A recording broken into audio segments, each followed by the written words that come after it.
ইল্লাল্লাহ। ঘরের ভিতরে ঢুকতে হলে যেমন দরজার সামনে দাঁড়াইলে আপনি দরজা খুলে দরজাকে ধাক্কা দিতে হয়, ঠেলা দিতে হয়, এক এক দেশের এক এক ভাষা। ধাক্কা না দিলে যেমন দরজা খুলে না, ঠিক তেমন আপনার লতিফায় বাম স্তনের 2 আঙ্গুল নিচে একটা গোস্তের টুকরা আছে রে বাজান। ওই গোস্তের টুকরাটা যার খুলে যায়, এই গোস্তের টুকরাটা যার পবিত্র হয়ে যায়, সে থাকে জমিনে। আসমানের দিকে তাকাইলে আল্লাহর ওই বান্দা আল্লাহ আজিম দেখে। ক্ষমতা দেয় কি? এই জন্য লা ইলাহা ইল্লাল্লাহ যখন বলবেন, ইল্লাল্লাহ বলার সময় একটা ধাক্কা দিবেন। কি দিবেন? ধাক্কা দিবেন। ধাক্কা দিতে দিতে দিতে দিতে দেখবেন কোন এক সময় আপনার কলব নামক ওই গোত্রের টুকরার দরজা খুলে গেছে। রাজি আছেন তো ইনশাআল্লাহ?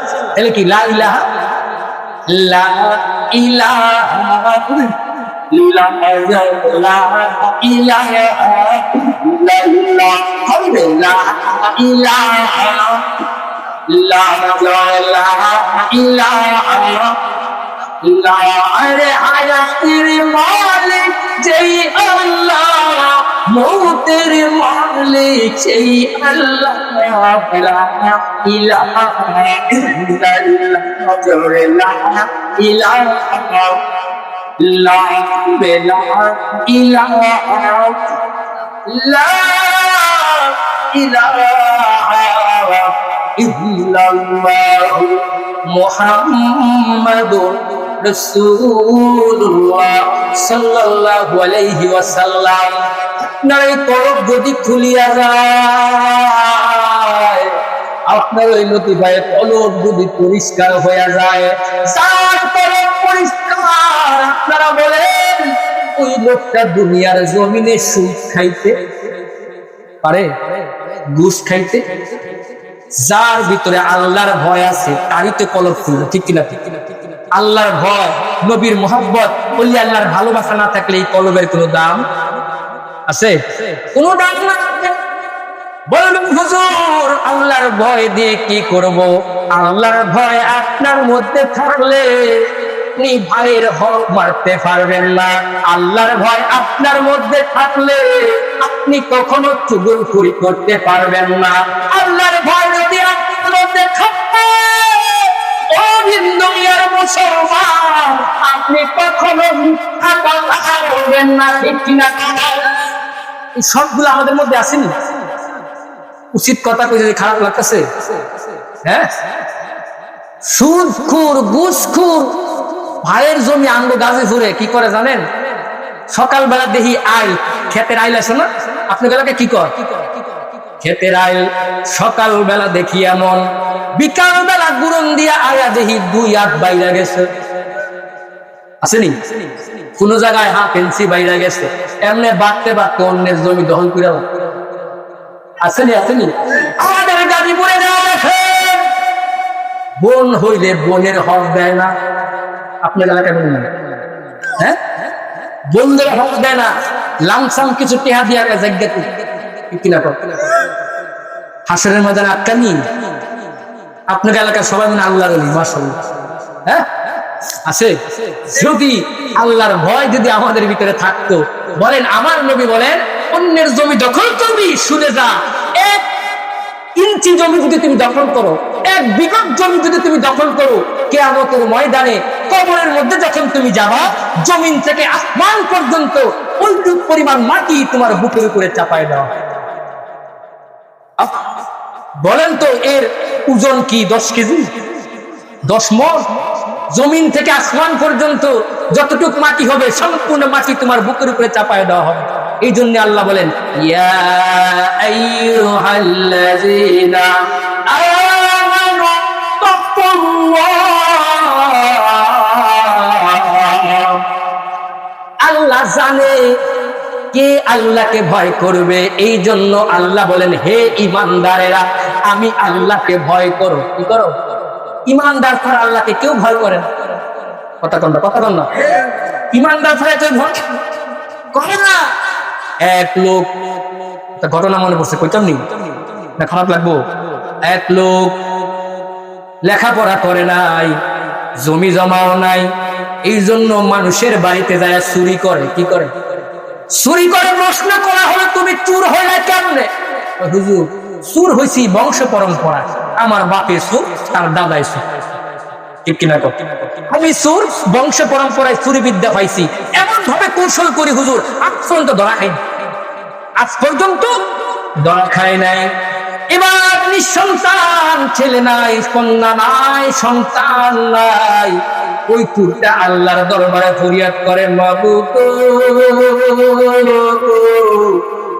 তোমার কাছে তো ধনের কোনো অভাব নাই, তুমি আমরা একটা সন্তান দেবা দিই। আল্লাহ কয় জিবরাইল যা বাবা, কারণ ভবিষ্যতে কোনো সন্তান ছিল না, তার চোখের পানি দেখা আমি তারে সন্তান দিয়া দিলাম।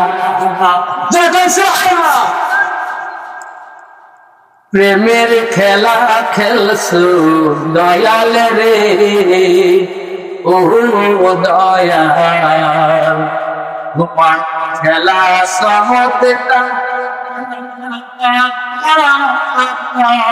না পাকে মানুষ বানায়া, না পাকে মানুষ বানায়া মিলাইছো মাঝার রে,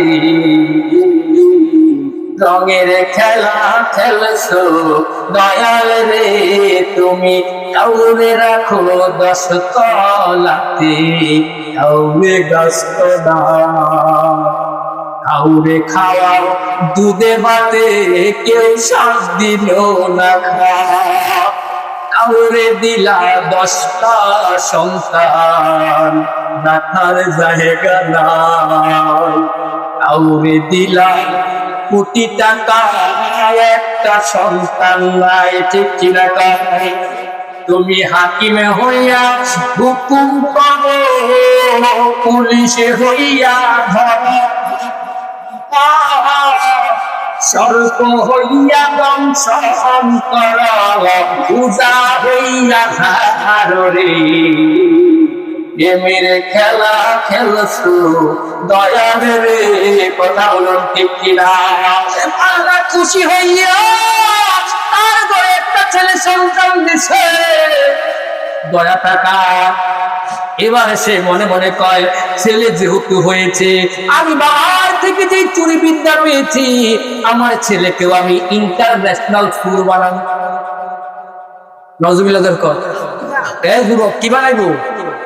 তোমরা চুরুকিরি করোনি? হ্যাঁ, ইন্টারন্যাশনাল স্টোর বানাবো।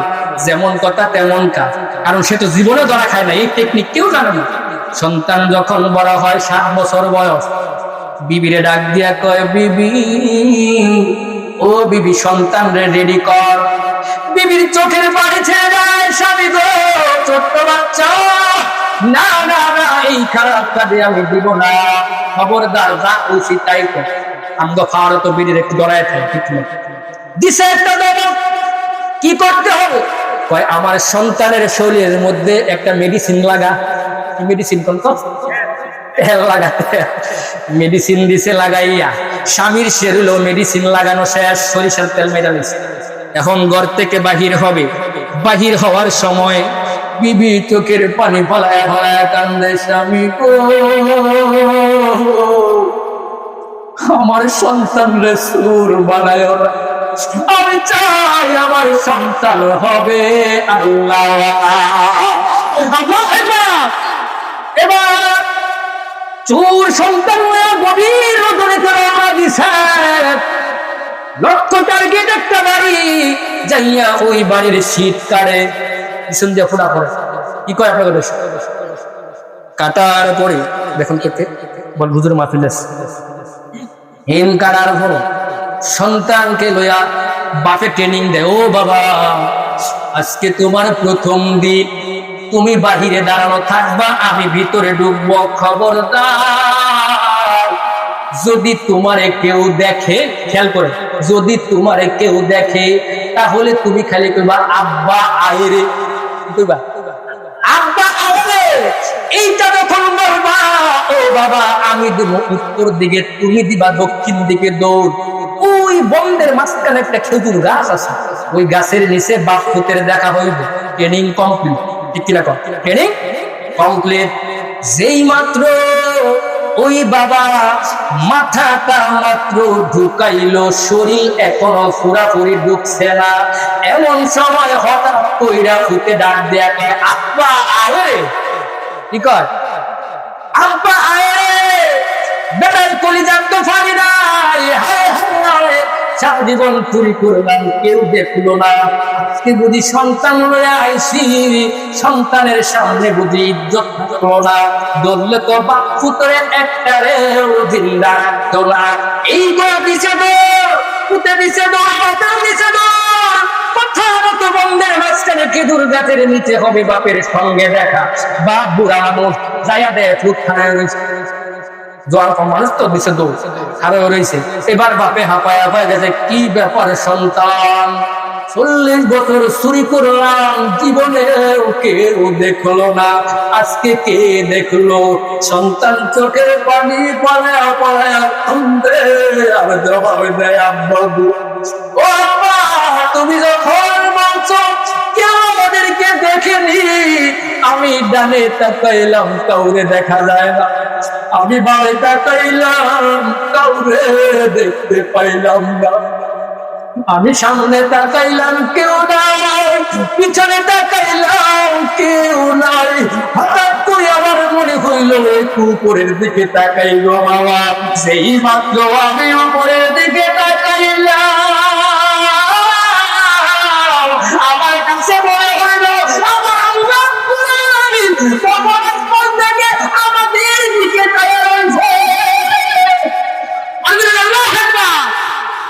ও বাবা, এমন ভয় পাইছি এমন ভয় পাইছি, মনে হলো আসমান থেকে আমার সৃষ্টিকর্তা আমার রব তাকায়া রয়েছে।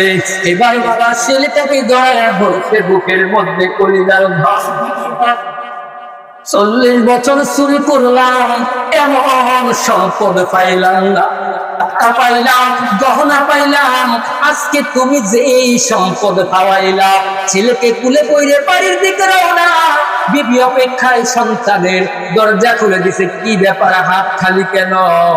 স্বামী ডাক দিয়া কয়, বিবি রে আজকে একটা মূল্যবান জিনিস নিয়ে আইছি। কি মূল্যবান জিনিস? স্বামী কয়, বিবি ওই মূল্যবান জিনিসের নাম হইল আমার আল্লাহ পাকের ভয়। আল্লাহ আর ভয় আছে? হ্যাঁ, আল্লাহ পাকের ভয় আসেনি? আল্লাহ যেন কবুল করে, জোরে করে আমিন, আর জোরে বলুন আমিন।